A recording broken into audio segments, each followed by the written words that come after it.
Welcome back. Callie, why do I do this? Callie, help me. The camera's here. The computer's here. What are we doing? We're looking here. We're looking there. We're looking here. We're looking there. I can do this if I just sing randomly. I'm excited to introduce you to someone. I have to stop clapping. Thank you so much. Thank you so much. Welcome back to my channel, Wendy. What is this? Why do I do this? Welcome. Thank you so much. I could do this. I am excited to have my next guest. Her name is Chenai, and she recently disassociated herself from the Jehovah's Witness organization. And her story is so amazing because most of the guests that we have on our shows are born and raised. One of the things that I find fascinating about her story is that she converted as an adult, and just the way she tells her story is amazing. So let's get right to it.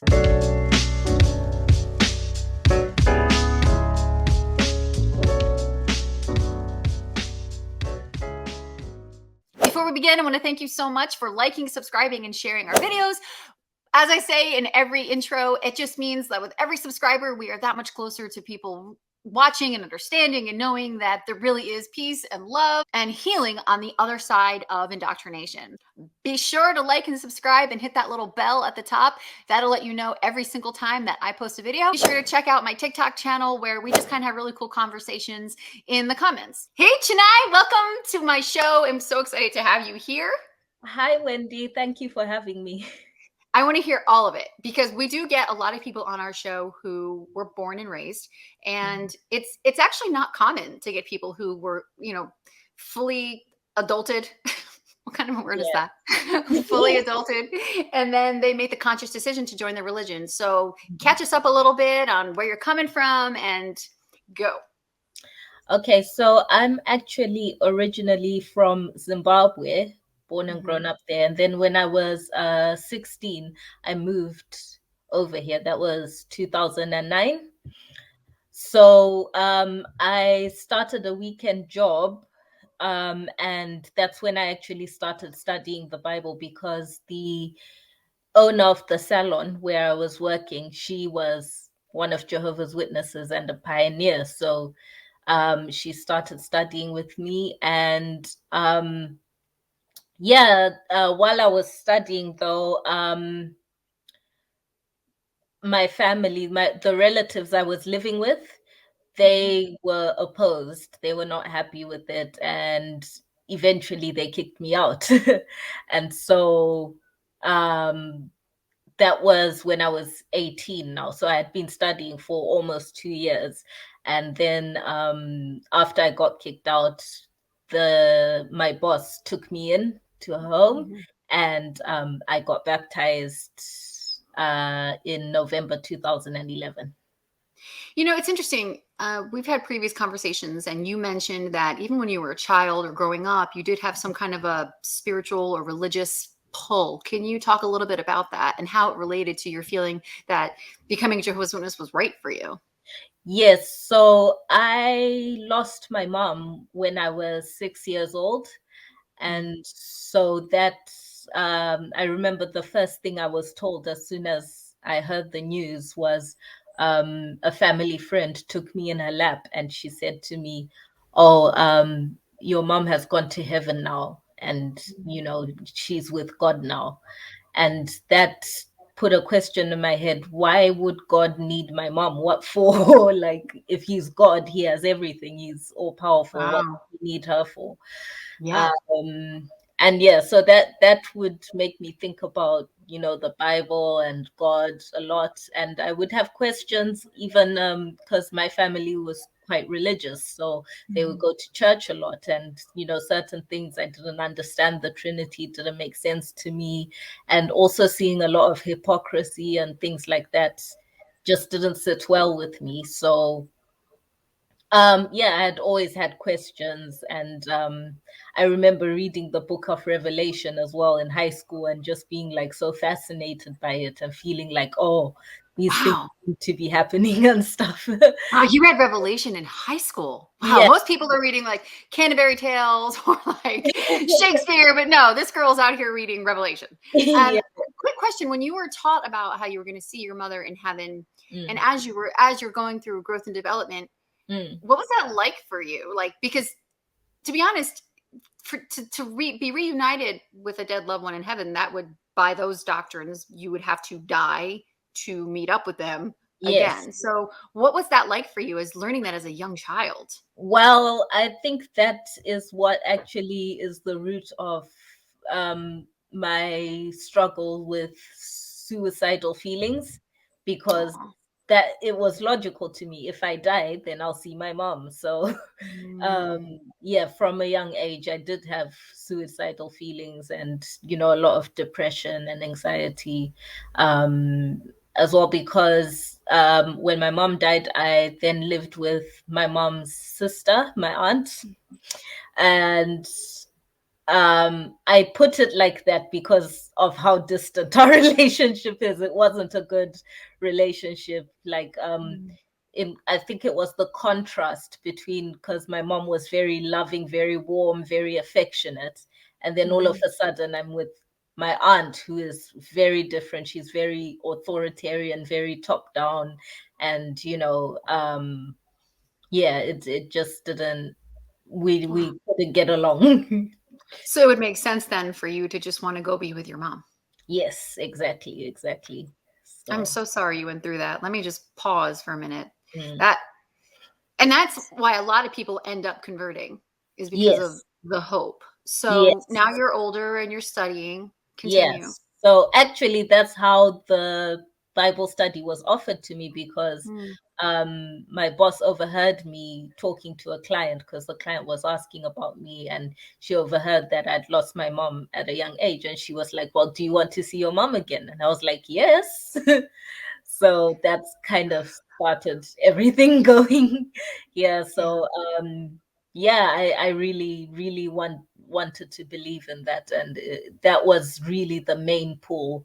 And also at the time I was studying, I was going through a lot of stressful situations with the relatives I was living with. They were like kind of taking advantage of me. I was supposed to be, focusing on my education, but I was the cook, I was the nanny, I was everything at the same time. So it was a very difficult time. And the Bible study was like this escape, this warm, Mm. loving environment Mhm. at the time. So yeah, and the lady who, my boss, she really is genuinely a lovely person, a very warm, loving person, and I guess Mhm. she felt like a mother to me as well. So yeah. Sure. And there are genuinely good people in Mm, that religion. I think the worst thing I could ever say about Jehovah's Witnesses is, like anybody else, they're just misguided. That doesn't make them bad people, exactly, right? exactly.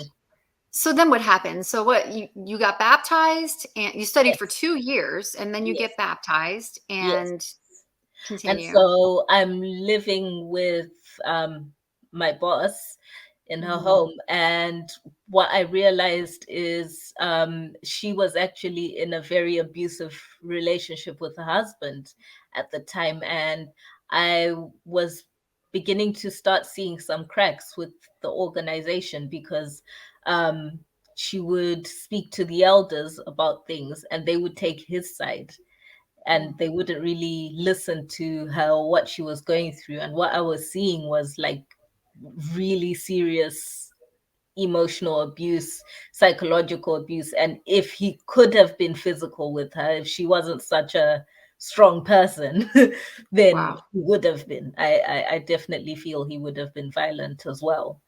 Wow. And I remember her little girl.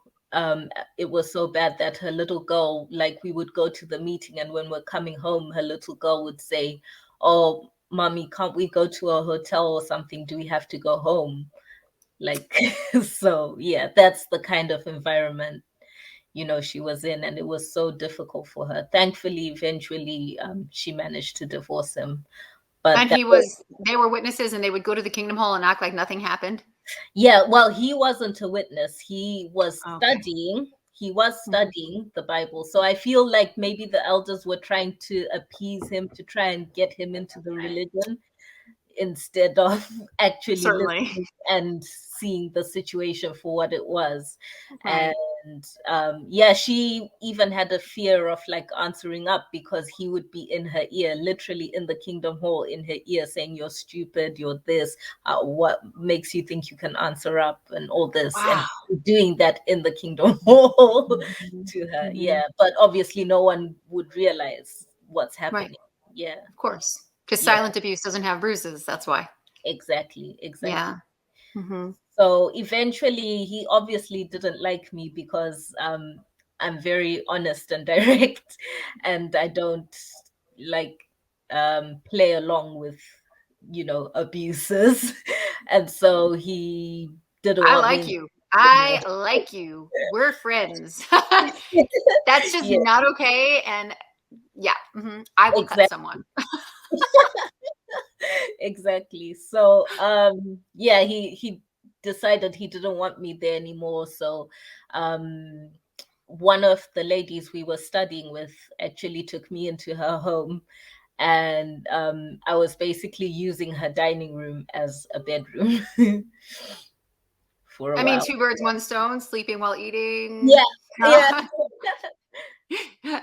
true. But anyway, so that's a terrible living Mm. environment. And Yeah, meanwhile, you are still trying to do what the governing body says, right? Like yeah. now you're not pursuing your education, which is something you wanted to set out to do, right?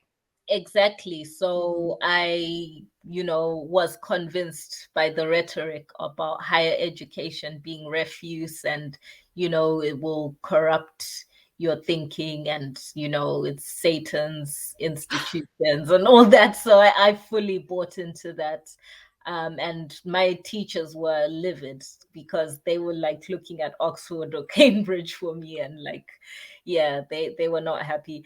But yeah, so but because my whole life, like, I always wanted to be a writer like my mom, because my mom was a writer, so I wanted to also be a writer, and I was Mhm. interested in journalism as well at the same time. But then now, to be a witness, I wanted to bring my life in line with Jehovah and all that, and so I gave everything up that I was working towards, and now I didn't know what I wanted to do. So I was trying this job, that job. I even tried night work for a while. It was just a terrible time, and that I think that contributed a lot to later on how depressed I got, and also I started getting pain. Um, in my back, and because I was just working so hard, trying so hard, ministry, regular auxiliary pioneering, Mhm. Mhm. all these things, just trying to be the best witness I could be, really. Being the best witness. And you know what's interesting is like when you think of being the best witness, it's not really Mhm. necessarily being a best, first of all, best in denotes competition, but Yeah, being godly enough, like being exactly, enough. And so you exactly, exhaust yourself with all these side jobs when you could have just gone to Mhm. university and pursued a career that you were not only talented in but also loved very much. And Exactly. now you're having chronic health problems. But would Yeah. you agree that it fits the narrative of if I'm struggling, then I'm spiritual. If I'm poor, then I must be Oh favored. yes. Oh yes, exactly, exactly. There's definitely a lot of like, oh, the righteous one suffers. So you're thinking, oh, I'm suffering, Satan's angry, I must be doing the right thing. And you're not Yes. realizing how you're Yes, because damaged. apparently Satan is some kind of a genie where Yeah, if you're not worshiping the God of Jehovah's Witnesses, Satan's yeah. going to give you your job, your university. Satan's going to give you a loving mate. You know, Exactly. what a horrible person. I know, I know. Uh, He's gonna give you all your emotional and physical needs. Everything's going to be met. Like, who Yeah. wants that? Not me. Okay, so Yeah. now you're diagnosed with chronic health problems that are Mm. probably. Would you agree? We talked in our last conversation was we were talking about unresolved trauma, and then Yes. you start. It's because when it's unresolved, it starts manifesting itself in our bodies physically. So, Yeah. can you, if you'd like to speak to that and how things started unraveling for you? Yeah, so it got to a point. So I had been having the pain and just still pushing through, just you know s- trying to strong arm it and just get through everything. And then one it started becoming a thing where like I would need to go to work in the morning and I would be getting phone calls. Chenai, where are you? It's 10 a.m. It's 11 a.m. And I'm on the phone. I'm like, okay, I'm coming. I'm coming. Let me just get up. Let me just get dressed. And I Aw. physically couldn't get up out of the bed.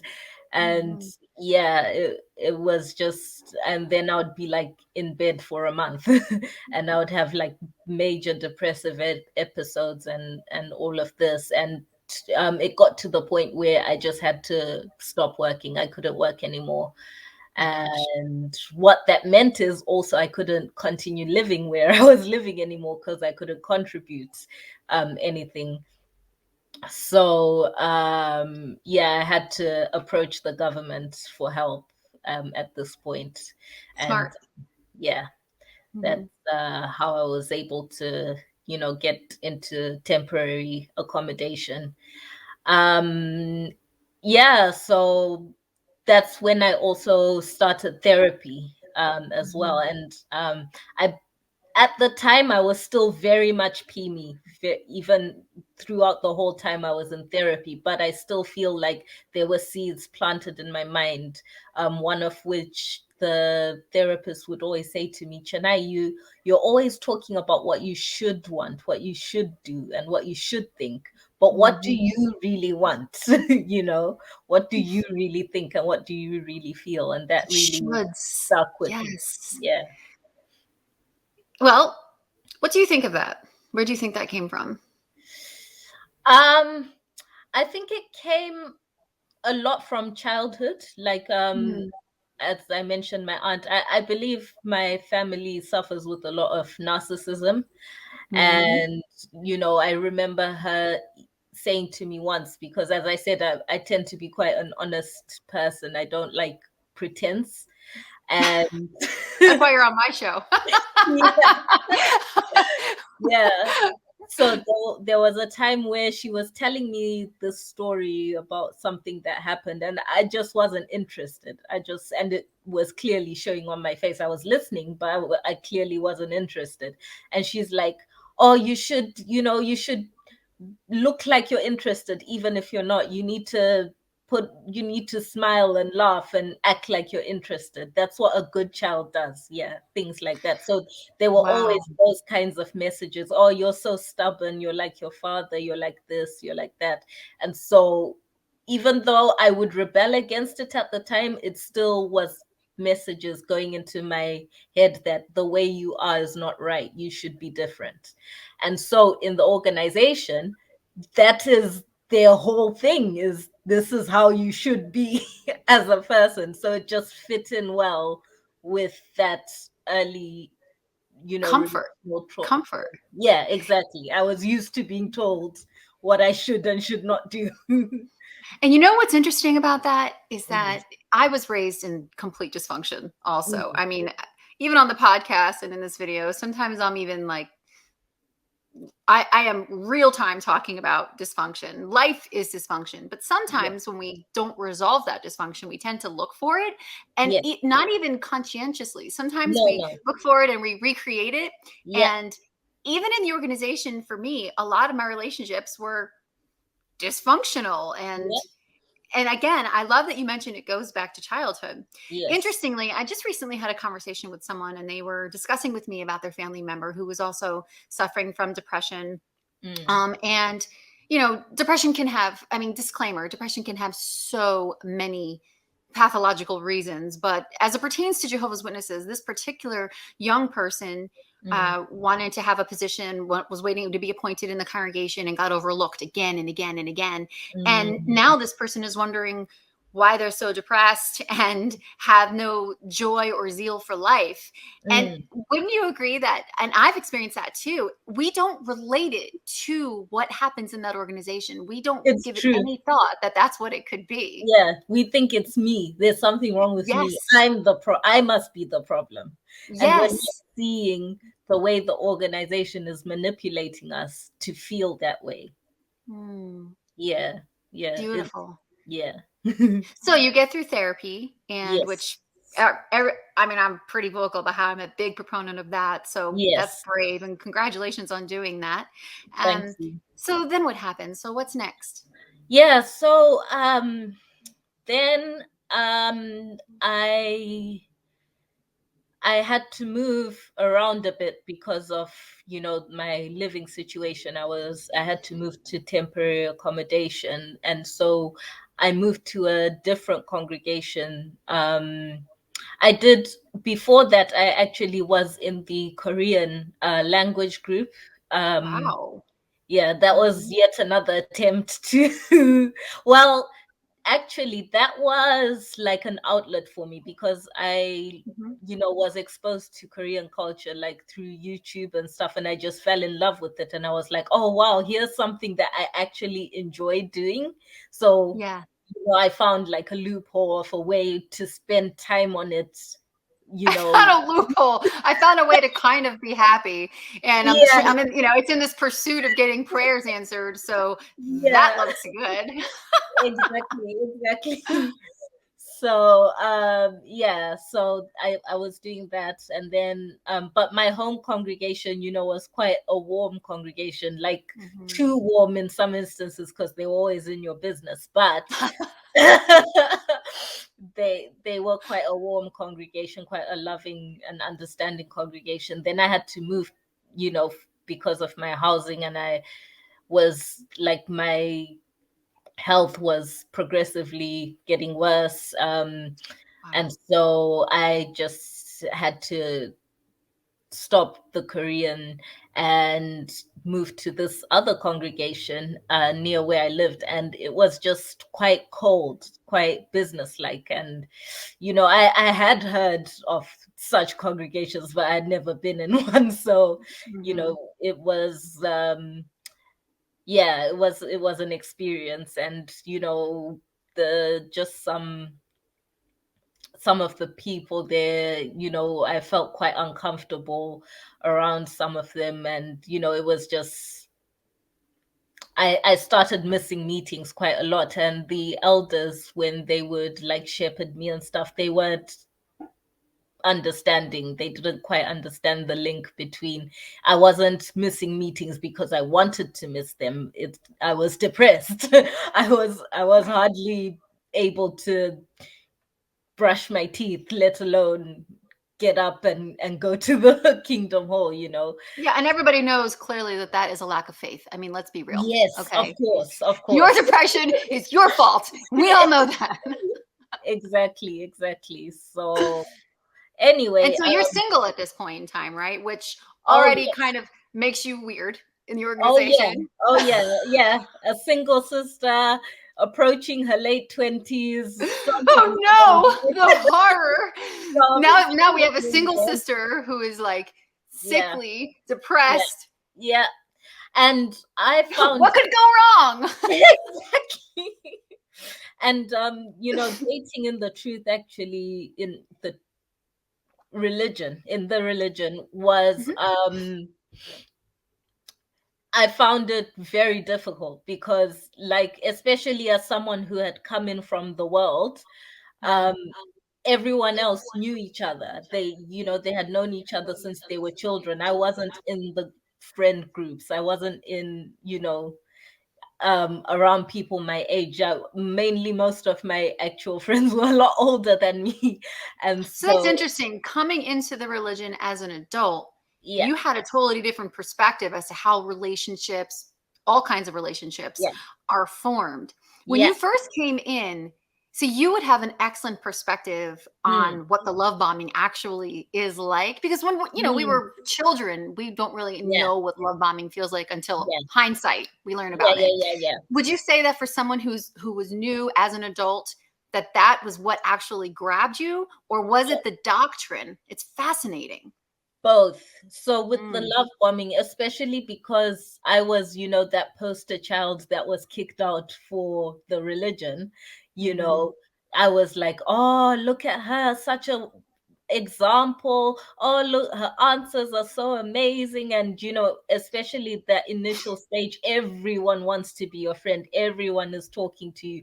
Oh, this person is taking on the truth so well, you're so spiritual, you're so this, and yeah, so definitely that plays a part. But as you're there longer, you start seeing that it's quite a superficial love. It's not, they're not really interested in you or what you're struggling with or what you're going through. It's more just, oh, you're a good little poster child for us. Put your hand up. If you don't put your hand up, what's going on? What's wrong? Right. Right. Why are Yeah. you depressed? It's your fault. Yeah. Why is your watchtower not studied? No wonder you're depressed. Exactly. Yeah. Exactly. Okay, so you're getting Mm, help from therapy and mm. things start unraveling. For Yes. you, was it a moment, or was it a bunch of little moments where you're like, that's it, this is not So the truth? actually, my wake up happened. So I stopped attending the meetings out of guilt, to be honest. So January of this year, because I Mhm. just felt like I wasn't good enough, and I felt like I had my personal struggles, and I felt like I must be destined for destruction. I must be the one that, doesn't make it, because if I loved Jehovah enough, I'd be able to change myself. I'd be able to Right. do what Jehovah wants me to do. And yeah, so I just gave up, literally just under all that burden. Um, and so it was actually a few months later. I was just on the train to somewhere, and I was listening to a podcast about Scientology. It was a Scientologist who had left Scientology, and he was just talking about high control religion and, the indicators and his experience and, the thing, how to identify a high control religion or a cult. And Mhm. as I'm listening to this, I'm like, why does this relate? Why am I relating to this so much? Mhm. Wow, that is this religion that this is exactly what's going on. And I had always had niggling little doubts about things before. I even remember a friend of mine and I saying to each other, um it's no wonder people think we're a cult. But of course we're not a cult. But these things may make people think we're a cult. And it's like, Mhm. no, Chenai, it is a cult. That's why those things Yeah, like even happen. because you hear conversations of, well, it's like cultish, Yes, it's not like because people have an interesting perception of what a cult actually is, like, you yeah, know, like dark cloaks in a circle, yes, sacrificing live animals. That's what a lot of people yeah, think a cult actually is, but yeah, yeah, yeah, now we know that that's not true. So wow, so exactly. so hearing about another religion Mm. is what prompted you. Yes, yes, and the methods of mind control and the love bombing and all that kind of stuff, the different things he pointed out, and I was like, wow, that's what happened to me. Do you think that And if you would have heard about Jehovah's Witnesses that you would have been more inclined to listen? Because at this point, were you already programmed that anything that remotely speaks negative, whether it's truth, especially if it's truth, would be considered apostate? Do you think that you would have listened to something that would even touched on Jehovah's Witnesses at that point? so when I was studying, I had looked at some apostate websites and stuff, but obviously the study gets to you quite early, Right. with the idea about it being Satan's, trying to draw you away from Right. Jehovah. So you're already biased. By the time you start trying to research, you already have a certain view of these people, or they're trying to take people away, they're trying to, you know, copy Jehovah's Witnesses or something weird like that. So Mhm. I just kind of like glanced at some things, and I might have seen some like comments online that were very angry, and I was like, Yeah. oh well, that's not my experience, they must be crazy, Right. And, and and did your study conductor say things like, well, Satan makes return visits too, so make sure you keep your study going or oh yeah, something like all those things you would hear. And yeah, so and then over the years, as there would be moments where I would have doubts and I would look at things and then I'll be like, no, no, no, don't do that. And it's made to feel like it's even worse than, being disfellowshipped for doing horrible things, kind of thing. It's like the worst thing you could ever do. So, there's that mental block of, no, I shouldn't do this. And yeah, like you said, that bias of against it. And so, but when I listened to this podcast, I was like, but wait a minute, I've never actually properly looked at this. Let me have a look and see what this is about. Is there maybe someone who's not so angry at witnesses or something? And that's when I came across some of Ray Franz, an interview by Ray Franz, and hearing him talk, and a lot of the things he was saying, I was like, wait, I've said those things, I've thought those things. And so why didn't it wake me up then? But at this point I was still like, well, I still think it's the truth. And then the moment where I was like, no, this is not, there is no Holy Spirit, there is nothing about this that is that could be the truth, is when I watched that interview with, is it David Splain at the Australia Royal Commission? Oh, yeah. Jeffrey Jackson. Jeff Jackson.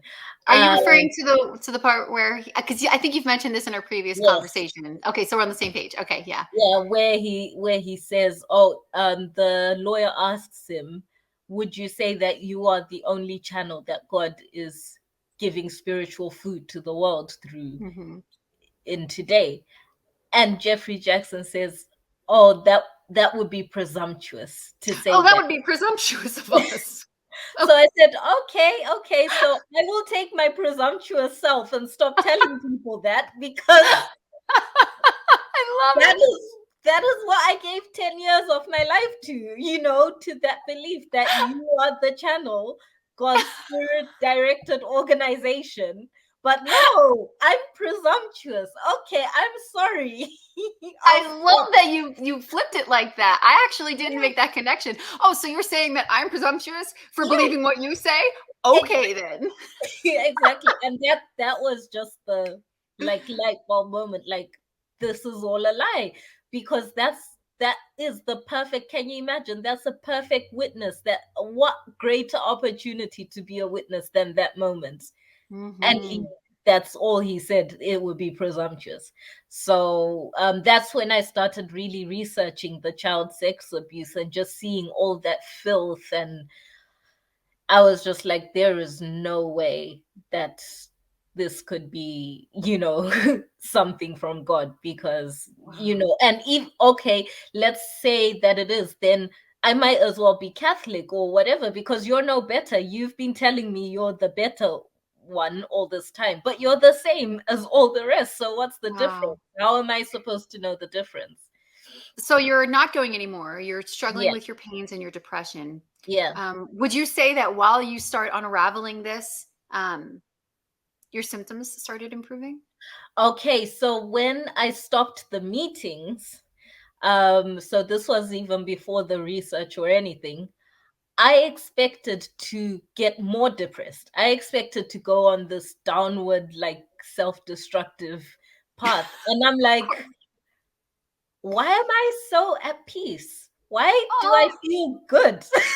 What's yes, girl. Yes. Why do I not miss the meetings at all? Right. What is this? This is strange. So yeah, and then hearing that podcast at this time where I'm feeling like, why do I feel good? Like, do I have energy to do things that I wouldn't normally do? It's a crazy thing, right? Like, you're feeling good and healthy, and you're like, something's wrong with me where I feel good and healthy. Exactly. So yeah, when I really started looking at things, I was like, that's why obviously I would feel better. Obviously I'm not cured, but there is definitely a difference. Okay, so then you're missing now. Did they try and reel you back in and, take us to the point where you're like, that's it, I don't want this? And I'm not sure if you're disfellowshipped or disassociated, or how you got to this point where you're on my show. Like, how did this happen?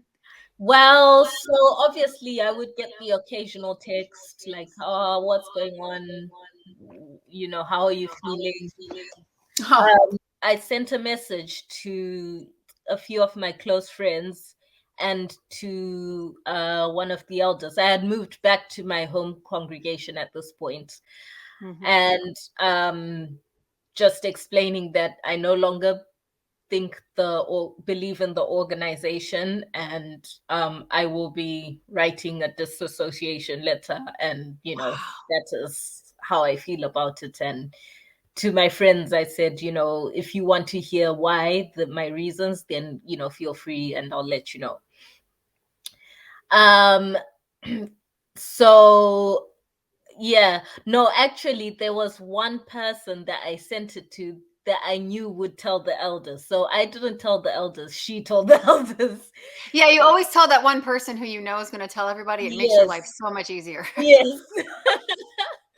So that's when they got in touch with me. I wasn't planning on meeting with the elders, but I watched a video. I've forgotten what his name is. I think it's The Falling Tower or something along those Yeah. lines. Yeah, And he's great. I'll link him in the description. He only has like 1 or 2 videos right now, but his story resonated with so many people. Yeah. yes, and yeah, he talked about how he got the elders to disassociate him instead of writing the letter. So I Mm. said, I want to do that. Yeah. So Yeah. that's when I was like, yes, I'm gonna tell the sister, the elders are gonna come, and also I felt like maybe something I say, I'm not hoping for it, but you never know that something I say in that meeting might plant a seed in one of their heads. Sure. So yeah, so we met, and I was actually glad because one of the young people, he's now an elder, one of the people that has seen me the whole time since I came in, was present. So you never know. And at one point when I was talking about the child abuse thing, he was saying, oh, it's 1 or 2 cases, and I said in Australia alone there's over 1,500, and he was like shocked. He didn't know that. So Even 1 or 2 cases, though, yeah, exactly, that's one exactly. too many. Doesn't make it right. Right. Exactly. Yeah. So So, did you hear your own announcement? no, because I wasn't attending meetings. But Yeah, like who cares, right? So how long ago exactly. was this? Talk me, like, give me a timeline here. Was this on Zoom calls? Was this pre-COVID? Or because when you reached out to me, this was fairly recent. I think you're just Yes. kind of newly off the heels Yeah, of yeah, that. yeah. So I stopped attending meetings January of this year. And Wow. then, yeah, and then the podcast was maybe like March, maybe June, Hmm. around June. I Hmm. was listening to the podcast. Then I spoke to the elders. I'm pretty sure it was sometime in August. Yeah. So the announcement would have been sometime in August as well. Yeah. So yeah, very new, Wow. very fresh on the scene. What an honor to have you here right after going through something like that. What does life look like for you now? How are you feeling? What's next on the horizon for you and your living arrangements? How did things come together for you?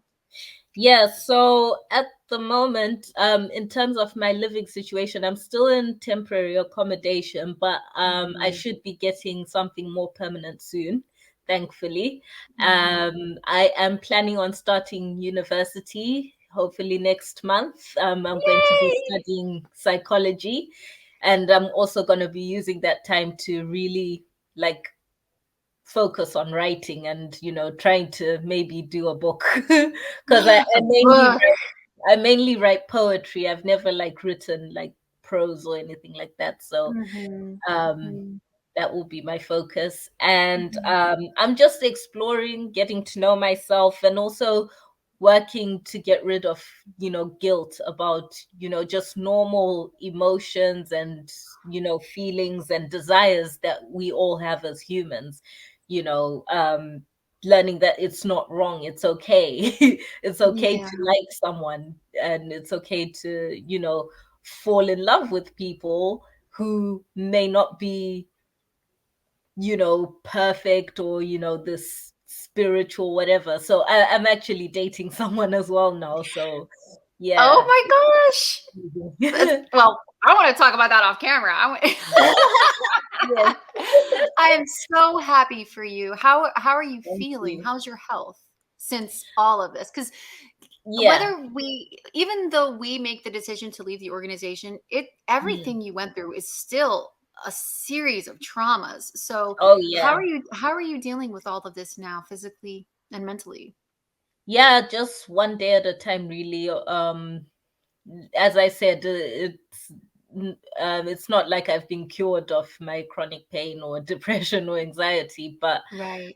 Right. um, I am managing. I'm waiting on getting some more therapy, because I know Mhm. that is very necessary. And Mhm. but I am hopeful, and I'm just taking things one day at a time, allowing myself to not beat myself up when I don't get everything done that I want to get done, or things like that. So Yeah, yeah. stripping that need to be perfect all the time, Yes. or stripping that need to be around people who are who meet a certain standard. Yeah. Um, I do see a question often asked, and I'm sure our audience would have this question too. You originally Mm, came in because of losing your mother and having a hope for something. mm, What is that like for you now, knowing that it's not true, mm, the hope? mm. The hope, which is also loaded Yeah. language, it denotes there's no other hope out there. Um, Exactly. but what is that like for you now when you think of your mother and what the future holds? Yeah. So actually, um, I feel like I still believe in something greater than the physical. Mm, I still do. I mean, there's a lot to show that there's definitely more to our existence than just what we can see, touch, and feel. I'm sure even a lot of scientists would agree with that. sure. Whether that's parallel universes or spirit world or whatever, we just don't know. I think there's just too much that we don't know to say Mhm. anything for certain. But um, I also feel like, with spirituality, I'm just open to hearing lots of different things. One of the things that would comfort me a lot when I was younger, because in our Shona tradition and culture, we are taught that our ancestors look after us. When they pass on, they go on to the spirit world, and they look after us and they watch over us. And if anyone wrongs us, they Mhm. will make sure they sort out that person. So I had always felt like, I felt my mom in the wind, or in nature and Oh, things like that. So I kind of still hold on to that as well. Yeah. so you stayed close to your culture?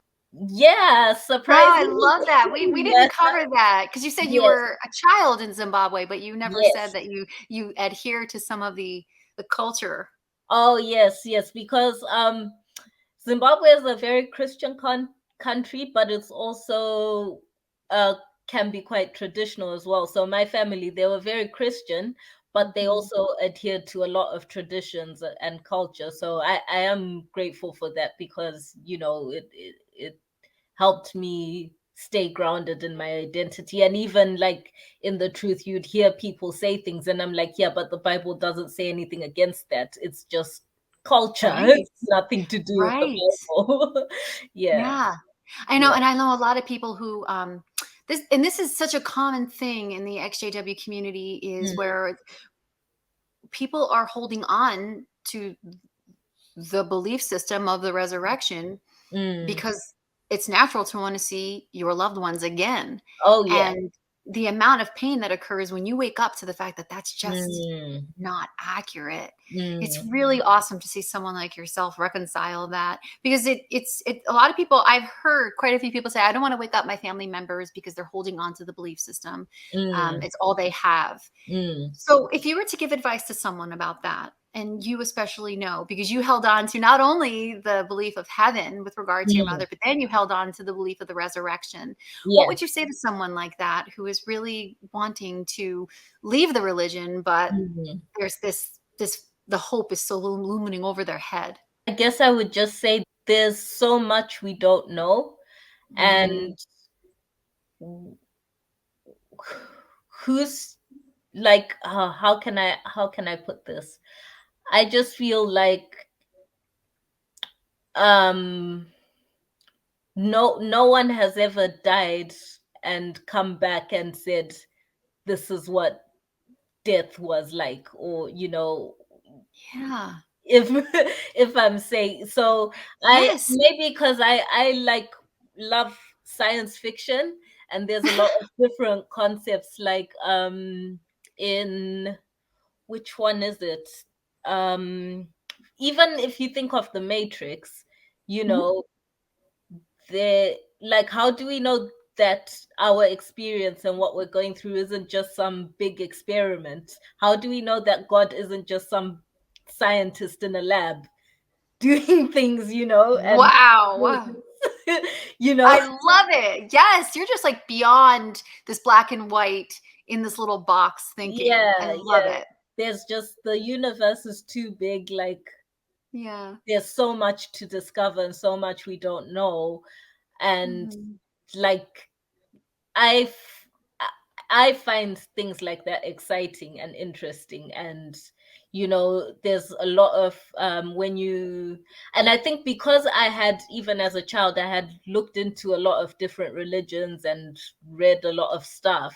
So there's just so many possibilities that why confine yourself to just one thing? Like, it's very limiting.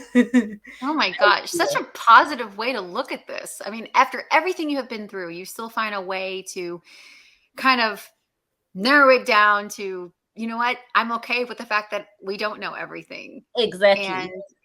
some people find that terrifying, other people find Mm. that very freeing. So you're in the Yes, category of finding it freeing. That's definitely. lovely. Because if we don't know, that means we can imagine anything. I mean, if you think about, I've been reading 1984 by Oh yeah. George Orwell, and he's talking about telescreens. They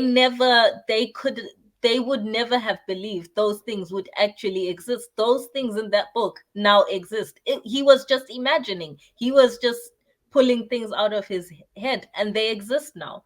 So who's to say that the things of our imagination can't be true in the future? Wow. Wow, I love it. I want to have you back on. Real quick, one of the things that I love the guests to do is to give Mm, advice to other women who are in your similar circumstance. If you can talk to yep, yourself maybe 2 years ago, 3 years ago, what yep. would you say to her now? Because rest assured, she is in the comment section wanting to be where you're at right now. What would you say to Yep. her? I would just say, you're enough. You are enough. Your existence is enough. You don't need to prove anything. You don't need to do anything or be anyone. You don't need people's approval to be valuable. You are just, that's it. You existing and breathing is enough. That's it. And stay single. And stay single. Yes. Just kidding.